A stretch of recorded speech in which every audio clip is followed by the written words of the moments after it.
24 exclusive സംസ്ഥാനത്തെ ഇന്ധന വിലവർധനയിൽ നിന്ന് ജനങ്ങൾക്ക് ആശ്വാസം നൽകാൻ ഇന്ധന നികുതിയോ സെസോ കുറയ്ക്കാൻ ആലോചന. വിലവർധനവിന്റെ ആഘാതം പഠിക്കാൻ നിയുക്ത മുഖ്യമന്ത്രി വി ഡി സതീശൻ ധനവകുപ്പിന് നിർദ്ദേശം നൽകി. ഉമ്മൻചാണ്ടി സർക്കാരിന്റെ കാലത്തും ഇന്ധനവില കൂട്ടിയപ്പോൾ നികുതി കുറച്ച് ആശ്വാസം നൽകി. പാചകവാതകത്തിന് പിന്നാലെ പെട്രോളിനും ഡീസലിനും കൂടി വില വർദ്ധിപ്പിച്ച സാഹചര്യത്തിലാണ് പുതിയ സർക്കാർ ആശ്വാസ നടപടിക്ക് ഒരുങ്ങുന്നത്. പെട്രോൾ ഡീസൽ വില 3 രൂപ വർദ്ധിപ്പിക്കുന്നത് പൊതുവിപണിയിൽ വിലക്കയറ്റത്തിന് കാരണമാകും.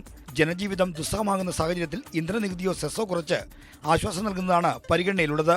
ഇന്ധനവിലയ്ക്കൊപ്പം സോഷ്യൽ സെക്യൂരിറ്റി സെസ്സായി 2 രൂപയാണ് ഇപ്പോൾ പിരിച്ചെടുക്കുന്നത്.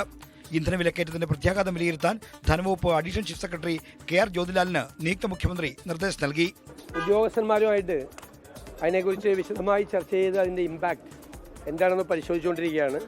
സാധാരണ ജനങ്ങളിലെ അതിൻ്റെ ഇമ്പാക്റ്റ് കുറയ്ക്കാൻ, അതിൻ്റെ ആഘാതം കുറയ്ക്കാൻ എന്ത് ചെയ്യാൻ കഴിയുമെന്ന് ഞങ്ങൾ ചർച്ച ചെയ്തുകൊണ്ടിരിക്കുകയാണ്. ഇന്ധന നികുതി ഇളവും സെസ് കുറയ്ക്കലും ആദ്യ മന്ത്രിസഭാ യോഗത്തിൽ തന്നെ പ്രഖ്യാപിച്ചേക്കും. 2011 ഉമ്മൻചാണ്ടി സർക്കാർ അധികാരമേറ്റ കാലത്തും ഇന്ധന വില വർധനവിന്റെ ആഘാതം കുറയ്ക്കാൻ നികുതി ഇളവ് നൽകിയിരുന്നു. നികുതി സമ്പ്രദായം GSTയിലേക്ക് മാറിയെങ്കിലും ഇന്ധന നികുതി ഇപ്പോഴും പഴയ വിൽപ്പന നികുതി ഘടനയിലാണ് പിരിച്ചെടുക്കുന്നത്. 24 തിരുവനന്തപുരം.